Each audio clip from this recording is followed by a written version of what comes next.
Good morning बच्चों। आज हम भारत की खोज के पाठ एक अहमदनगर किला के सारांश को जो हमने अभी तक आपको समझाया था, आज हम उसके प्रश्न उत्तर पर अध्ययन करेंगे। उसका पहला प्रश्न है, पाठ एक अहमदनगर किला का पहला प्रश्न है, नेहरू जी ने चांद को अपना सहचर क्यों कहा? उन्हें यह क्या सीख देता प्रतीत होता है? आपका उत्तर है, नेहरू जी ने जेल में रहते हुए चांद को अपना साथी इसलिए माना क्योंकि वह प्रतिदिन निश्चित समय पर आकर उन्हें एक एक दिन का एहसास करवाता था। साथ ही यह भी सीख देता था कि अंधकार के बाद प्रकाश अर्थात दुख के बाद सुख के दिन भी आते हैं। अब आपका दूसरा प्रश्न है, अहमदनगर किले में नेहरू जी ने क्या कार्य करना प्रारंभ किया? उत्तर है, अहमदनगर किले में नेहरू जी ने बागवानी का कार्य शुरू किया क्योंकि वे खाली बैठकर समय व्यर्थ नहीं करना चाहते थे। उन्होंने पथरीली व कंकरीली ज़मीन को भी उपजाऊ बना डाला। कहने का तात्पर्य है कि नेहरू जी जो खाली समय रहता था वो ये चाहते थे कि उस समय का भी हम सदुपयोग करें। और जब उन्होंने देखा कि बहुत सारी ज़मीनें ऐसी पड़ी हुई हैं तो उन्होंने बागवानी का कार्य जो है शुरू कर दिया, जिससे कि उसमें हरी हरी पत्तियाँ आ जाएं, फूल लग जाएं।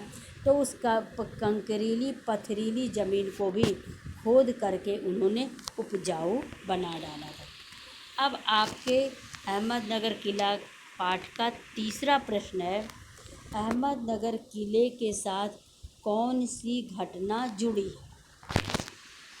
तो आप सभी को इसके सारांश में हमने इसकी कहानी में आपको बताया था कि अहमदनगर किले में एक साहसी महिला थी जिसका नाम चांद बेबी था, जिसने अकबर के विरुद्ध जो है उसने युद्ध के लिए ललकारा था, लेकिन अंत में उसके ही अपनों ने उसकी हत्या कर दी थी।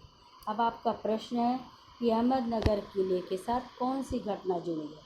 उत्तर है, अहमदनगर किले के साथ साहसी चांद बीबी की घटना जुड़ी हुई है, जिसने अकबर की शाही सेना के विरुद्ध हाथ में तलवार उठाकर अपनी सेना का नेतृत्व किया, लेकिन बाद में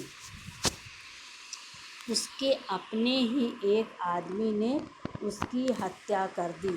कहने का तात्पर्य है कि अपने ही व्यक्ति ने उसको धोखा दे दिया।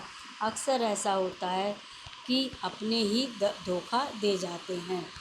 तो इस प्रकार से उस साहसी महिला जिसने अकबर जैसी शाही सेना के सामने युद्ध करने को ललकारा था, और आज जो है उसी के विरुद्ध जो है उसके अपने ने ही उसकी हत्या कर दी।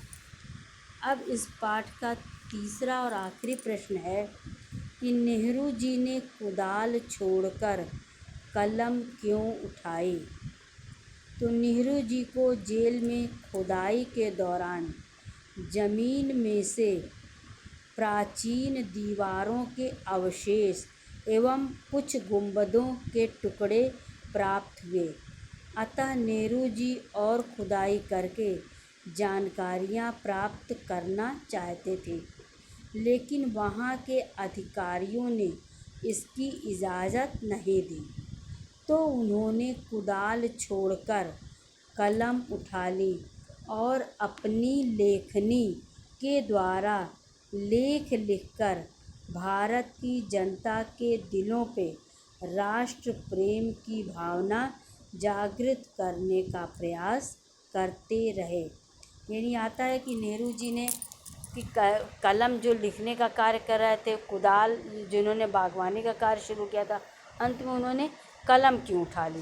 तो जब खुदाई के दौरान क्या हुआ था कि आपको समझाने के लिए बता दे रहे हैं कि वहाँ पर जब खुदाई उन्होंने शुरू की तो जब खुदाई में बहुत सारे गुंबद के टुकड़े, प्राचीन दीवारों के अवशेष मिले, तो नेहरू जी और जानकारी प्राप्त करना चाहते थे, तो उन्होंने सोचा कि हमको और खुदाई करनी चाहिए।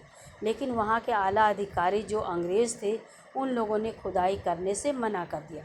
अच्छा, खुदाई कोई फावड़े और खुरपी से होनी नहीं थी, बड़ी बड़ी मशीनों की बड़ी बड़ी खुदाई थी, तो बड़ी बड़ी मशीनों की ज़रूरत पड़ती। तो उनका मन बहुत दुखी हो गया, क्योंकि वो अपनी भारत की सभ्यता और कितनी कैसी है उसके बारे में और जानना चाहते थे। इसलिए उन्होंने अधिकारियों से इजाज़त मांगी, जिसकी इजाज़त उन लोगों ने नहीं दी। तब नेहरू जी ने सोचा कि जब हमको कुदाल हाथ में उठाए और इन्होंने हमको इसके लिए मना कर दिया, तो उन्होंने क्या किया कि अब मैं लेखनी एक ऐसा कार्य है जिसे कोई भी मना नहीं कर सकता है।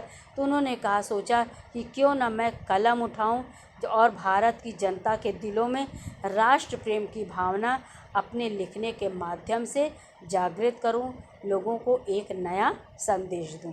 तो इस प्रकार से आपके ये कुल 4 क्वेश्चन आपके हो गए हैं।